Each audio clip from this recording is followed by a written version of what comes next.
Tema pelajaran Sekolah Sahabat untuk 1 kuartal ini adalah bersaksi atau witnessing. Dan dimulai dengan pelajaran pertama, mengapa bersaksi. Dan inilah tema pelajaran 1 minggu ini. Mengapa bersaksi? Oleh karena bersaksi memberi kepada kita atau memberi kesempatan kepada orang lain, kesempatan untuk keselamatan, menyukakan hati Yesus. Kita bertumbuh dengan membagikan apa yang kita miliki. Kita bersaksi oleh karena kita mencoba untuk setia kepada perintah Kristus. Dan bersaksi itu idealnya didorong oleh kasih, motivated by love. Inilah tema pelajaran selama 1 minggu ini. Dan saya akan fokus kepada pelajaran hari Minggu, hari Senin, dan hari Rabu, yaitu memberi kesempatan kepada orang untuk memiliki akses kepada keselamatan, menyukakan hati Tuhan, dan setia kepada perintah agung dari Tuhan Yesus. Apa yang kita pelajari di pelajaran Sekolah Sahabat adalah teori tentang mengapa bersaksi. Apa yang akan saya lakukan pada saat ini adalah memberi contoh atau ilustrasi praktis dari Alkitab tentang konsep dan kegiatan bersaksi. Dan saya akan mengambil buku Daniel untuk menjadi contoh dari tema bersaksi ini.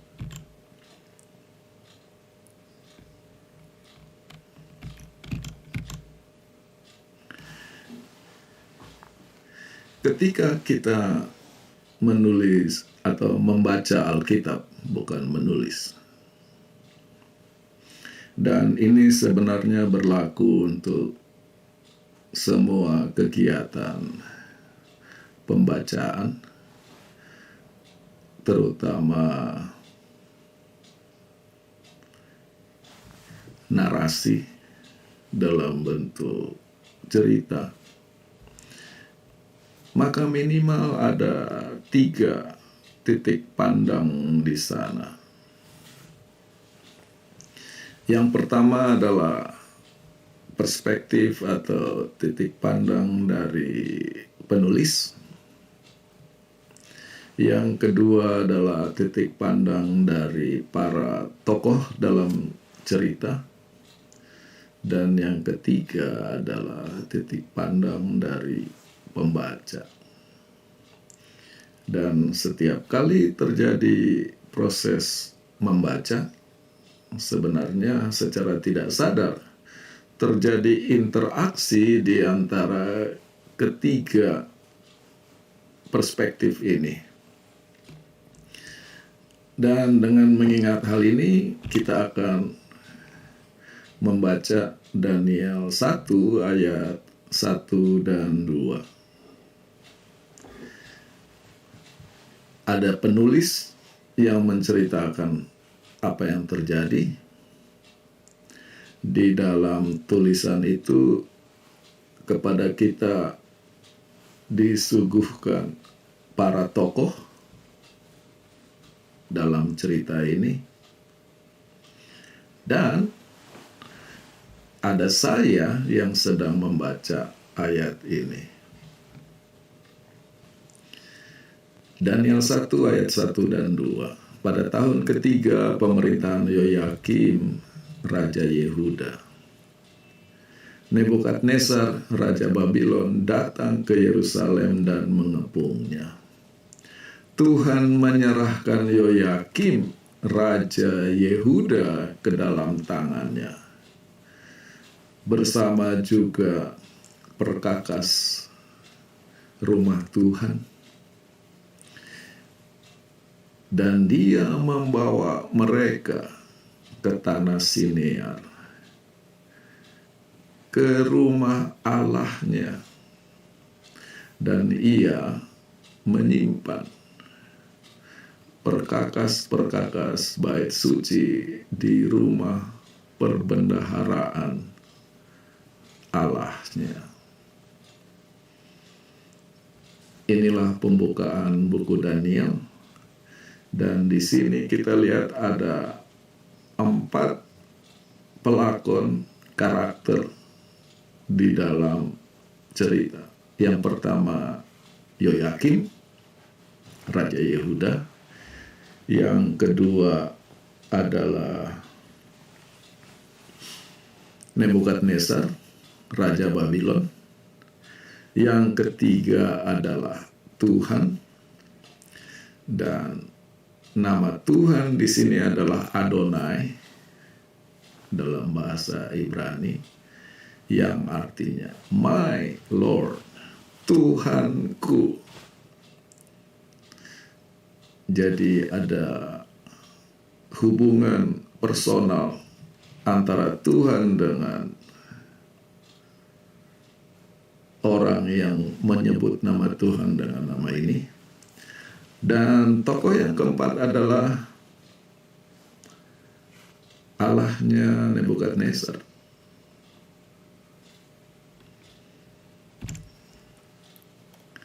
Jadi kalau mau dibagi, ada 2 kubu dengan 4 karakter. Ada Yoyakim, Raja Yehuda, dan ada Tuhan, Allah dari bangsa Yehuda.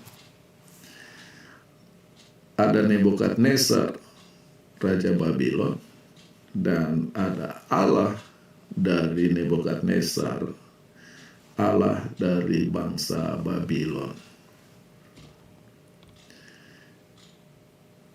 Yang terjadi di sini, Yoyakim pasif. Kalaupun dia mau aktif, dia dalam posisi kalah.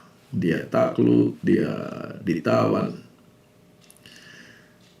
Nebukadnezar aktif dan dia muncul sebagai pemenang. Dia datang ke Yerusalem, dia mengepung, dia mengalahkan, dia membawa tawanan, dia membawa perkakas kekayaan dari bait suci. Harusnya di level manusia hanya itu yang kita lihat, tetapi penulis memberi kepada kita pembaca perspektif yang tidak dilihat oleh baik Nebukadnezar maupun Yoyakim, yaitu di belakang manusia-manusia ini ada Allah. Nah, ada Tuhan dan ada Allahnya Nebukadnezar. Dan kita akan lihat, sementara Yoyakim Raja Yehuda pasif, Tuhan sebagai Allahnya bangsa Yehuda sangat aktif. Lalu Nebukadnezar aktif, Allahnya pasif. Allahnya hanya punya tempat, Nebukadnezar yang membawa perbendaharaan untuk disimpan di rumah Allahnya. Allahnya tidak berbuat apa-apa. Minimal inilah gambaran yang diberi oleh penulis kepada kita pembaca. Nah, dengan berjalannya cerita dari 4 tokoh di pembukaan, 2 hilang, yaitu nama Yoyakim tidak pernah disebut lagi. Allahnya Nebukadnezar, kalaupun ada, statusnya pasif. Yang aktif di dalam pasal-pasal selanjutnya, minimal Nebukadnezar sampai pasal 5, setengah dari buku Daniel. Nebukadnezar aktif terus, sementara Tuhan aktif sepanjang buku Daniel dari pasal 1 sampai pasal 12. Maka yang perlu kita perhatikan di sini adalah interaksi antara Tuhan Allah Yehuda dengan Nebukadnezar, Raja Babylon. Nebukadnezar tidak sadar akan hal ini.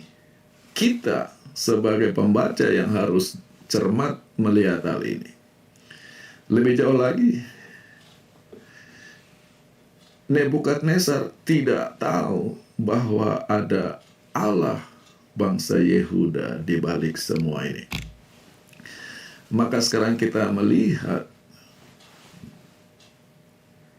salah pengertian di antara Nebukadnezar dan juga Yoyakim tentang apa yang terjadi.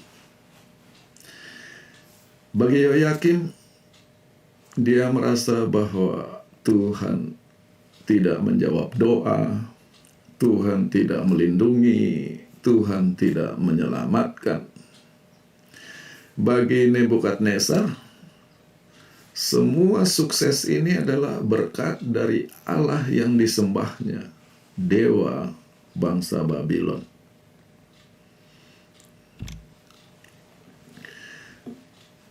Yang Nebukadnezar dan bangsanya, pasukannya, jenderalnya, rakyatnya, mereka tidak tahu bahwa kemenangan mereka atas Yerusalem bukan hasil upaya atau kehebatan mereka, tetapi pemberian.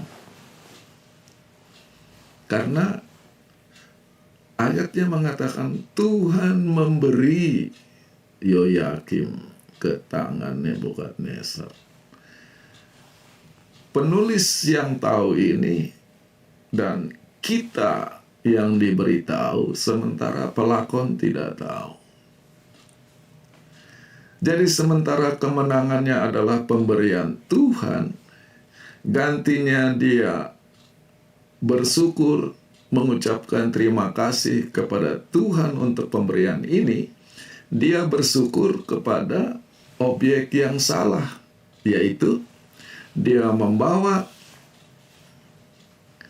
perkakas bait Tuhan ke kuil Allahnya, disimpan di rumah perbendaharaan Allahnya. Jadi dia kira ini adalah berkat dari Allahnya dan dia memuji Allahnya. Sementara sumber berkat itu sebetulnya datang dari tempat lain, yaitu Allah Yehuda.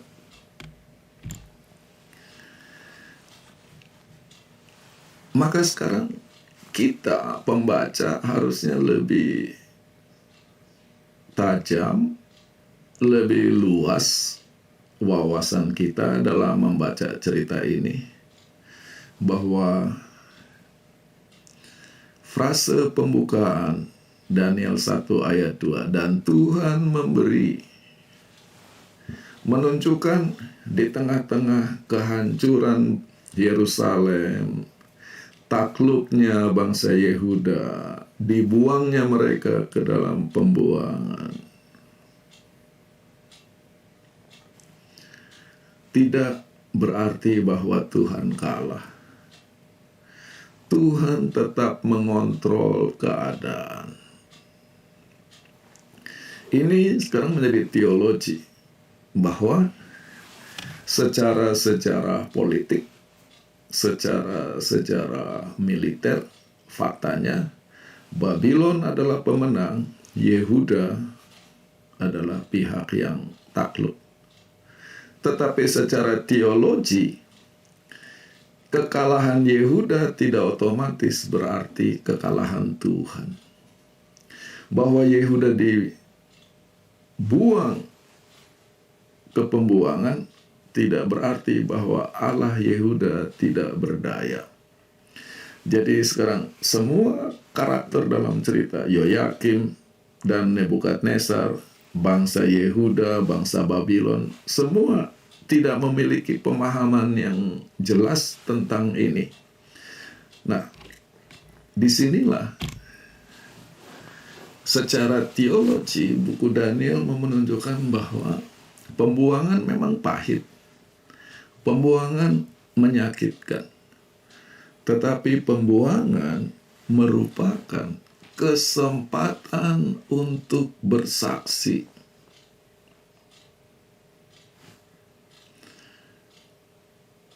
Tuhan ingin go internasional dan umatnya lebih sibuk menyembah berhala, ingin seperti bangsa lain daripada menyebarkan, membagikan kabar baik tentang siapa Tuhan Allah mereka. Dan sebagai akibat dosa, situasi politik, situasi militer, mereka dibuang. Maka Tuhan melihat pembuangan ini sebagai kesempatan di mana Dia bisa menunjukkan atau memperkenalkan dirinya kepada raja-raja kafir, pembesar-pembesar bangsa kafir. Maka ini kita datang kepada pelajaran hari Minggu bahwa witnessing is an opportunity for salvation. Bahwa bersaksi itu memberi kesempatan kepada orang lain untuk keselamatan. Nah,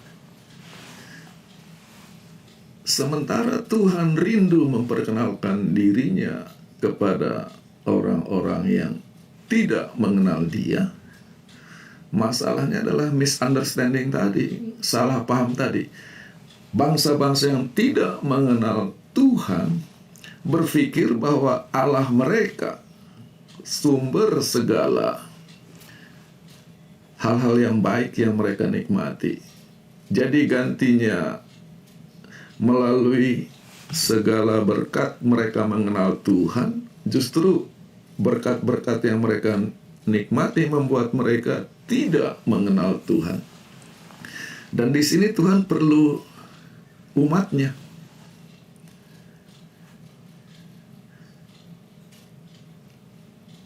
Apa ada umatnya yang mau berdiri bagi Tuhan?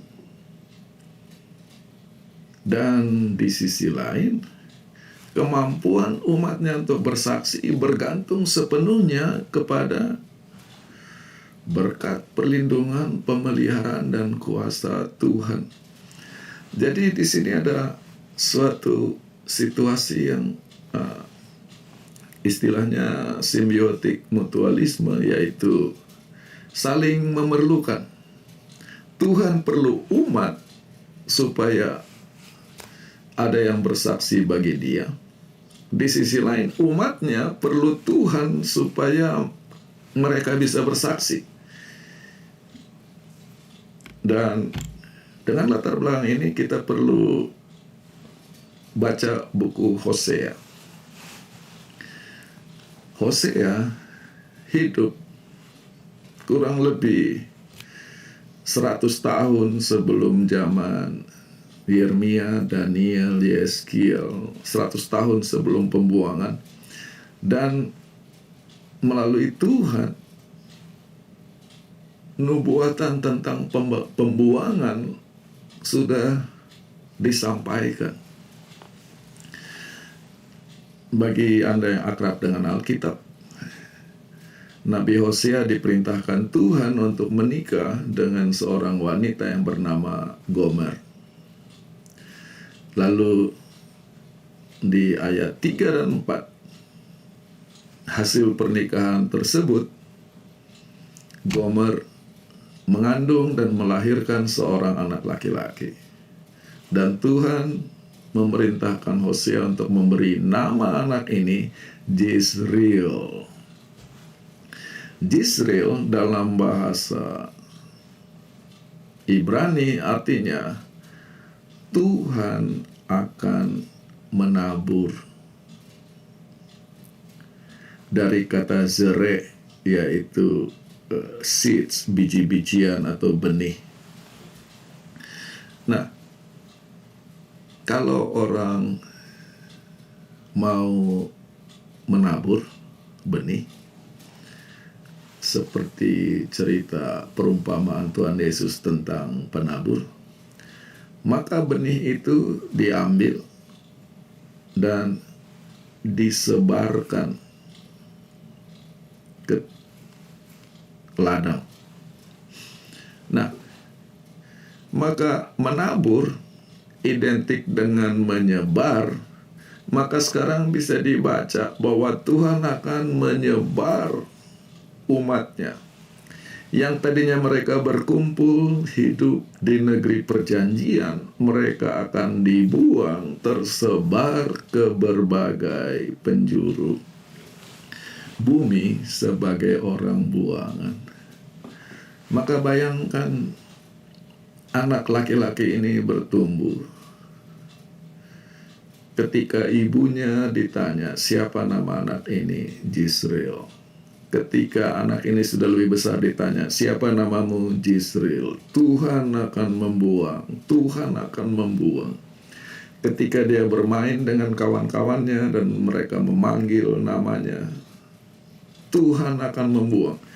Maka anak ini adalah nubuatan yang hidup tentang pembuangan yang akan terjadi. Lalu di ayat 6 dikatakan bahwa Gomer hamil dan melahirkan seorang anak perempuan. Lalu Tuhan memerintahkan Hosea untuk memberi nama anak ini Lo Ruhamah. Lo bahasa Ibrani artinya tidak. Raham itu kasih sayang. Di dalam bahasa Ibrani, kata untuk kasih sayang, raham, adalah kata yang sama untuk rahim. Karena di dalam alam pemikiran manusia, kasih yang paling besar dan paling dalam adalah kasih seorang ibu yang mengandung dan melahirkan anaknya. Hubungan mereka itu ada di dalam rahim. Makanya ketika Tuhan di buku Keluaran lewat di hadapan Musa, Tuhan mengatakan, Tuhan, Tuhan, Ar-Rahmani, Ar-Rahimi, yang mana sekarang Alkitab bahasa Indonesia mengatakan Maha Penyayang, Maha Pengasih. Itu latar belakang. Lo Ruham artinya tidak dikasihi lagi, sudah tidak dicintai. Aku tidak akan mengasihi bangsa Israel, dan mereka akan dibawa pergi. Maka nanti Jezreel panggil adiknya, Lo Ruhama, Lo Ruhama, tidak dikasih, tidak dikasih. Jadi khotbah lagi, anak kecil, kakak beradik saling memanggil, bermain bersama. Yang satu Tuhan akan membuang, yang satu tidak dikasihi. Ayat 8 dan 9. Selesai Gomer menyapih Lo Ruhama, ia hamil dan melahirkan anak laki-laki, dan Tuhan katakan, panggil nama anak ini Lo Ami. Bahasa Ibrani Am, bahasa Arabnya dari situ kita dapat kata umat. Maka Lo Ami, bukan umatku, bukan umat Tuhan. Lo Ami, not my people. Yang menarik, ketika Tuhan memberi nama Lo Ami, bukan umatku, di situ Tuhan memberi komentar, "And I will not be your God." Dan aku tidak akan menjadi Allahmu. Dengan segala hormat,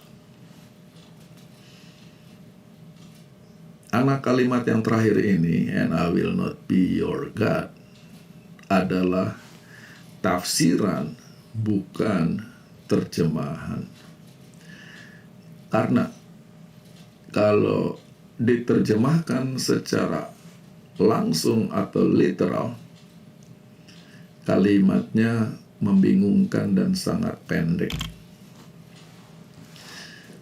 Jadi Hosea 1 ayat 9, dan Allah berkata, "Sebut namanya Lo-Ami, oleh karena engkau bukan lagi umatku." Lalu dalam bahasa Ibraninya, kalimatnya hanya dua kata, "Velo yihye," yang mana terjemahannya artinya, "and I will be no more, and I will cease to exist." Aku tidak akan ada lagi. Dan yang mengatakan ini adalah Tuhan. Dan ini membingungkan kepada penterjemah. Allah itu kekal. Allah itu tidak mungkin tidak ada, karena dia ada selama-lamanya. Bagaimana Hosea 1 ayat 9 mengatakan, "Velo yihye, and I will be no more, and I will cease to exist." Bagaimana Allah yang kekal bisa jadi tidak ada? Penjelasannya sangat simple. Ingat, Hosea 1 konteksnya adalah pembuangan.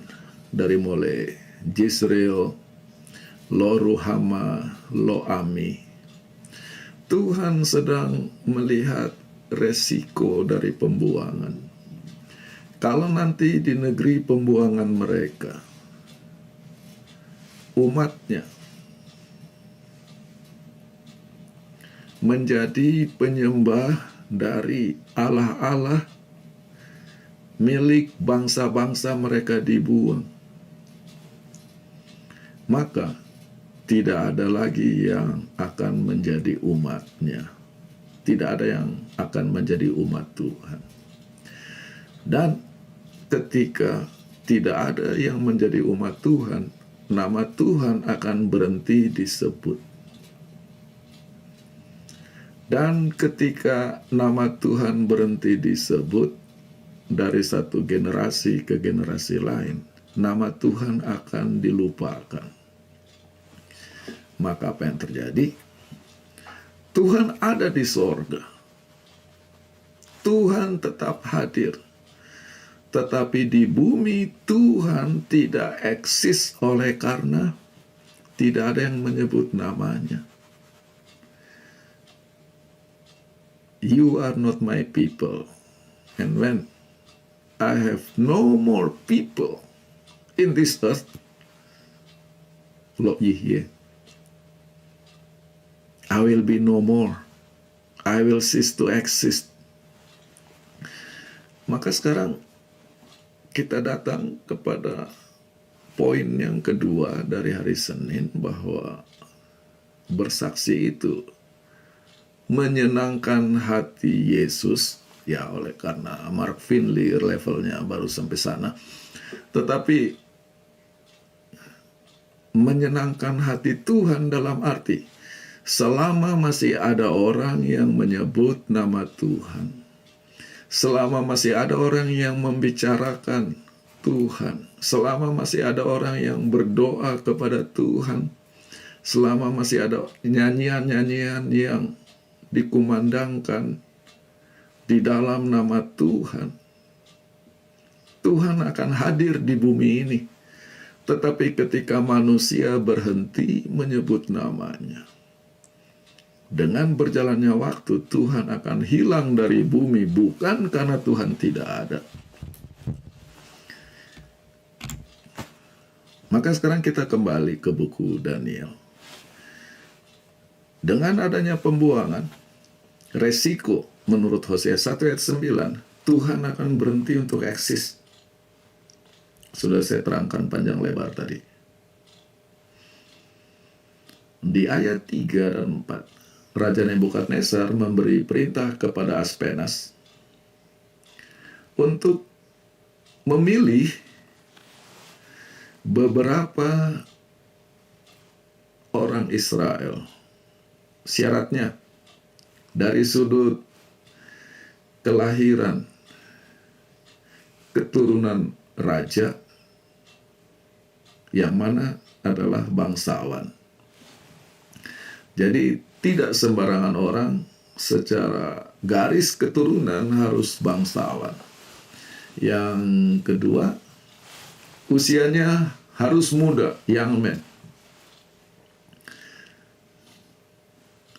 Bangsawan, usia muda, bagaimana karakteristik mereka sebagai pribadi? Secara fisik tidak bercacat, gagah, badani. Secara intelektual mempunyai gifted in all wisdom. Mereka harus cerdas, mereka harus berpengetahuan, cepat otaknya, dan itu dari intelektualnya. Dan secara performance harus bisa kerja, karena banyak orang pintar tapi nggak pernah kerja, mungkin karena terlalu pintar. Nah, jadi secara fisik, secara intelek, secara performance harus sempurna. Dan orang-orang ini katanya mau dididik di dalam bahasa dan sastra Babylon atau orang Kasdim.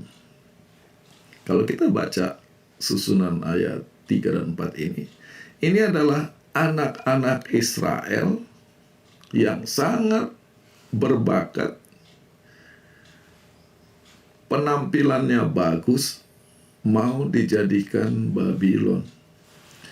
Ini adalah strategi diplomasi, dan tidak ada yang baru dengan ini. Saya ingat di tahun 50-an, 60-an di Indonesia ketika Presiden Soekarno menjalankan politik luar negeri bebas aktif, yaitu tidak memihak blok Amerika maupun blok Soviet pada waktu itu. Maka kedua blok ini sibuk memenangkan hati Indonesia, dan caranya memberi beasiswa. Minimal yang saya tahu, sutradara film Siuman Jaya, sutradara film Ami Priyono, lalu pebalet Farida Utoyo, mereka mendapat scholarship untuk belajar di Moskow. Jadi mereka ini adalah didikan Rusia. Kenapa film? Dengan harapan nanti waktu mereka membuat film-film di Indonesia, alam pikirannya, cita rasanya akan mencerminkan budaya dari mana mereka dididik. Di sisi lain, Fakultas Ekonomi Universitas Indonesia mendapat kesempatan untuk mengirim dosen-dosen muda mereka belajar di Berkeley, Dr. Emil Salim dan sebagainya, supaya nanti waktu menjalankan sistem ekonomi di Indonesia diharapkan mereka mencerminkan pola pikir dari mana mereka dididik. Saya tidak mengatakan bahwa itu yang terjadi di Indonesia, saya hanya memberi contoh, itu harapan dari negara-negara sponsor. Dan inilah yang dilakukan oleh Nebukadnezar sebagai strategi. Anak-anak yang cemerlang ini dididik di dalam bahasa dan sastra dan budaya Babylon, supaya nanti setelah tamat dan mereka punya kedudukan, bangsa Yehuda tidak akan memberontak karena mereka bangga punya wakil di istana sana. Strategi diplomasi. Nah, di Daniel 1 ayat 7 dan 8 dikatakan, salah satu cara untuk cuci otak adalah ganti nama. Maka kepada mereka diberi nama-nama. Kita tahu ceritanya dengan baik. Dan ayat 8. Tetapi Daniel mengambil keputusan di dalam hatinya. Nah, apa yang terjadi di dalam terjemahan pembukaan ayat 7 dan pembukaan ayat 8 hilang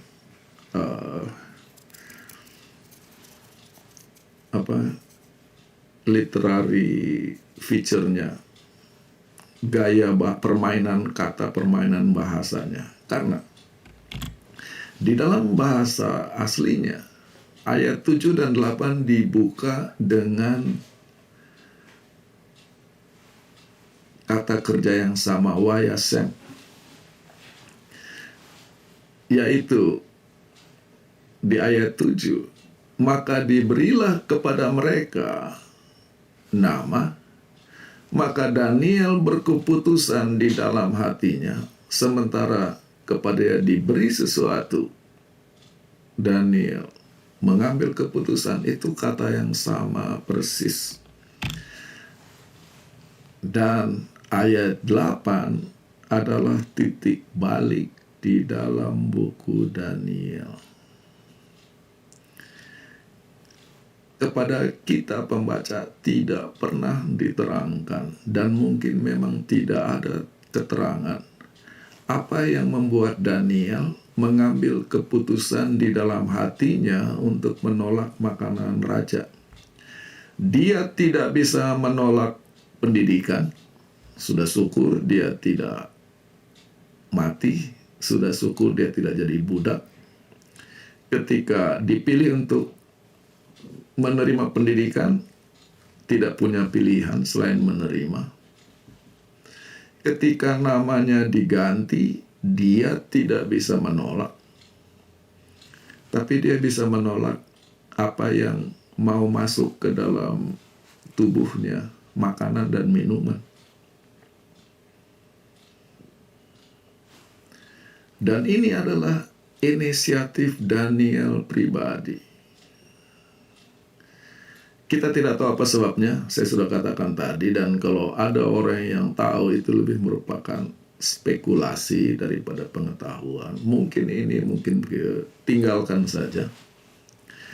Tetapi di Daniel 1 ayat 8 ada titik pengharapan. Dibaca dengan latar belakang Hosea 1 ayat 9. Sementara Tuhan mengatakan, nanti kamu akan dibuang, dan saya akan hilang dari muka bumi ini, oleh karena saya akan terlupakan. Di Daniel 1 ayat 8, di tengah-tengah pembuangan, dan bukan hanya di tengah-tengah pembuangan, di tengah-tengah pusat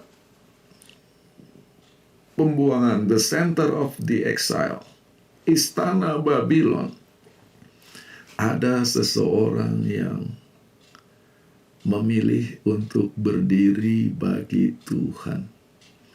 Maka sekarang pucuk dicinta ulam tiba. Tuhan menemukan seseorang yang akan menjadi saksinya. Oke, sekarang kita lihat logikanya. Tuhan perlu saksi, tapi Tuhan tidak bisa paksa kita bersaksi baginya. Tuhan sangat bersuka cita ketika ada seseorang atau sekelompok orang memilih untuk bersaksi baginya. Daniel belum berkhotbah, dia cuma bicara tentang pilihan makanan, tapi itu sudah merupakan potensial witness. Dan kita harus cepat oleh karena bukan itu fokus kita membahas buku Daniel. Kalau kita lihat mujizat-mujizat yang terjadi di buku Daniel, bukan untuk kegagahan Daniel, Sadrak, Mesak, dan Abednego. Tuhan membuat mujizat melalui mereka, tapi fokusnya adalah raja-raja kafir. Contohnya Daniel 3. Kalau kita baca ayatnya baik-baik, maka ketiga orang ini, Sadrak, Mesak, dan Abednego, jatuh dalam keadaan terikat ke tengah-tengah perapian yang menyala-nyala. Sekarang kita baca dengan cerdas. Kalau ini adalah siaran televisi, maka kita ingin melihat apa yang terjadi kepada mereka.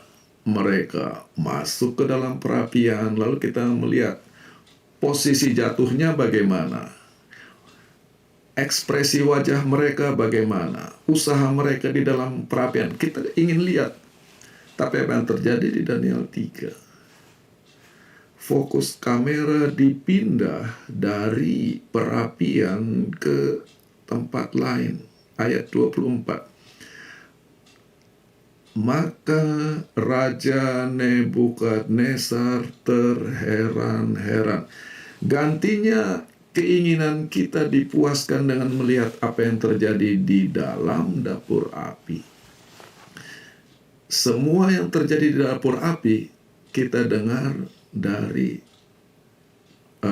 sumber tidak langsung. Karena semua yang terjadi di dapur api itu kita dengar dari Nebukadnezar. Dia bangkit dengan terburu-buru, dia berkata kepada para penasehatnya, bukankah 3 orang dalam keadaan terikat kita lemparkan ke api? Penasihatnya menjawab, benar Raja. Lihat, kata Raja Nebukadnezar, saya lihat 4. Artinya, fokus dari mujizat ini bukan Sadrak, Mesak, dan Abednego, tetapi Nebukadnezar. Tuhan sedang menjangkau hati, pikiran, perhatian Nebukadnezar, bahwa Allah yang Maha Kuasa itu bukan Allahmu, tetapi aku. Maka sekarang dinamika yang terjadi adalah Tuhan ingin menjangkau Nebukadnezar. Tapi kalau Sadrak, Mesak, Abednego tidak berdiri dan menolak menyembah patung, Tuhan tidak bisa berbuat apa-apa. Dan fakta bahwa mereka memilih bersaksi bagi Tuhan, yang akibatnya fatal, mereka dibuang ke dapur api. Bahwa mereka bisa selamat dari dapur api bukan untuk kegagahan dan kehebatan Sadrak, Mesak, Abednego, tetapi cara Tuhan menjangkau hati Nebukadnezar. Dia sudah jangkau melalui nubuatan aneh, mimpi aneh di Daniel 2, tidak mempan, Daniel 3, nanti Daniel 4. Yang mana poinnya jadi penting seringkali kalau kita bersaksi. Yang jadi fokus itu kita. Lihat berapa orang yang sudah saya selamatkan.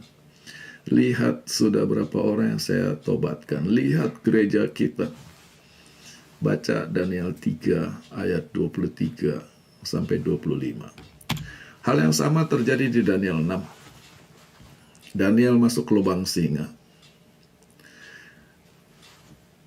Keinginan kita adalah melihat apa yang terjadi di dalam lubang singa. Bagaimana Daniel turun, bagaimana ekspresi dan reaksi dari para singa melihat dia, bagaimana ekspresi dan tingkah laku Daniel di tengah-tengah singa, apa dia ketakutan atau dia tenang atau dia pura-pura tenang. Itu yang ingin kita lihat. Tapi di ayat 18 gantinya fokus kamera itu melihat Daniel di dalam lubang singa. Kita dipaksa untuk ikut Raja Darius. Ayat 18. Raja Darius pergi ke istananya, menghabiskan malam itu berpuasa. Dia tidak bisa tidur. Jadi kita dipaksa melihat raja. Kenapa? Poin yang sama. Mujizat selamatnya Daniel di lubang singa adalah cara Tuhan hendak menjangkau hati Raja Darius. Inilah konsep bersaksi. Tuhan perlu, dan di sisi lain,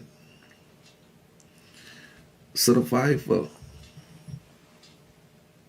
kita bergantung kepada Tuhan, bukan di dalam kekuatan sendiri. Dan dengan ini kita kembali ke Daniel 1. Sengaja saya susunnya begini supaya poin ini jadi jelas. Ketika Daniel mengambil keputusan untuk menolak menu makanan raja, di ayat 12 dia katakan, ujilah hamba-hambamu untuk 10 hari. Biarlah kami diberi sayur-sayuran untuk dimakan dan air untuk diminum. Give us vegetables. Dari situlah muncul istilah vegetarian dan sebagainya. Yang saya mau kasih tunjuk, ketika Daniel meminta makanan jenis ini, ada faktor teologi yang sangat dalam di balik pilihan ini.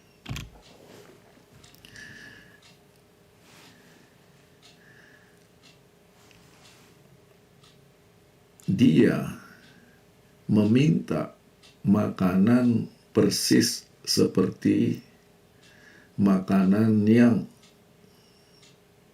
diberi Tuhan kepada Adam dan Hawa waktu penciptaan. Aku memberi kepadamu sayur-sayuran yang tumbuh dari benih dan pohon-pohon yang berbuah yang tumbuh dari benih. Sebetulnya yang diminta oleh Daniel di Daniel 1 ayat 12 bukan vegetarian, min hazeroim, makanan yang berasal dari benih-benih yang tumbuh, apakah itu pohon karena lewat benih atau sayuran atau biji-bijian. Itu yang dia minta. Kenapa dia minta makanan penciptaan? Dan ini jadi menarik. Kita baca di ayat 3 dan 4 bahwa Daniel, Sadrak, Mesak, Abednego dari Yehuda dan orang-orang muda lain dari bangsa-bangsa lain yang dikumpul di Babylon. Jangan pikir bahwa yang dikumpul itu cuma 4. Banyak sekali dan dari berbagai bangsa. Maka Babylon menjadi melting pot dari bright minds and the bright futures of the conquered nations. Jadi ini menjadi tempat bertemunya, tempat bergaulnya, dan nanti mereka jadi berteman sepanjang sisa hidup. Babylon sedang membangun satu sistem untuk membuat kekuasaan mereka panjang, langgeng. Yang saya mau katakan, kita terkagum-kagum melihat siapa Daniel dan ketiga kawannya ini. Secara silsilah keturunan raja bangsawan. Usia muda, artinya hari depannya masih panjang. Kemampuan hebat, baik secara fisik, intelijen, maupun performance. Tapi fakta bahwa Daniel minta sayur-sayuran, yang mana saya kasih tunjukin bahasanya adalah bahasa cerita penciptaan. Kapan Tuhan memberi kepada mereka petunjuk apa makanannya? Di Daniel 2 ayat 7 dikatakan, Tuhan Allah membentuk manusia dari debu tanah dan menghembuskan nafas hidup, dan manusia menjadi makhluk hidup. Maka Daniel melihat dirinya tidak lebih dari debu tanah. Eksistensi dia di Babylon bukan dibangun di atas keturunan siapa, bakat dan kesanggupan. Dia melihat bahwa keadaan pembuangan itu terlalu hebat, terlalu berat bagi dia untuk survive. Satu-satunya sumber bagi dia untuk bisa survive adalah hidup yang berasal atau diberi oleh Tuhan. Itulah sebabnya di tengah semua tekanan ini dia kembali kepada penciptaan. Makan makanan penciptaan. Untuk menunjukkan Tuhan, saya bergantung sepenuhnya kepadamu. That is the key of witnessing. Itu adalah kunci dalam bersaksi, bergantung sepenuhnya eksistensi kita kepada Tuhan. Kita tidak bisa bergantung kepada kehebatan dan kesanggupan diri sendiri. Yang mana untuk orang seperti Daniel, dia orang yang sangat sanggup dan bertalenta sangat tinggi. Dan dengan ini kita datang ke pelajaran hari Rabu, setia kepada perintah Yesus. Perintah yang mana? Matius 28 ayat 19 dan 20. Pergilah, jadikanlah murid seluruh bangsa, baptiskan mereka, ajar mereka. Ini yang kita hafal-hafal. Kecuali cara kita menghafal tidak benar, maka bagi banyak orang ayat ini cuma bikin stres. Tadi malam saya menonton acara Sekolah Sahabat Hope Channel, dan salah satu pertanyaan yang diberi oleh moderator adalah, saya ini orangnya pemalu, saya ini orangnya pendiam, saya ini tidak fasih bicara, kurang lebih begitu. Bagaimana saya bisa menginjil? Inilah contoh. Karena kita langsung baca, pergi, jadikan murid seluruh bangsa, baptis. Bagaimana mungkin saya pergi? Kita harus baca dari mulai ayat 18. Kuncinya itu ada di ayat 18. Maka Yesus datang dan berkata kepada mereka, katanya, segala kuasa telah diberikan kepadaku di langit dan di bumi, atau di sorga dan di dunia. Maka atas kuasa inilah kita disuruh pergi, jadikan murid, membaptis, mengajar. Kita tidak pernah disuruh pergi dengan kekuatan sendiri.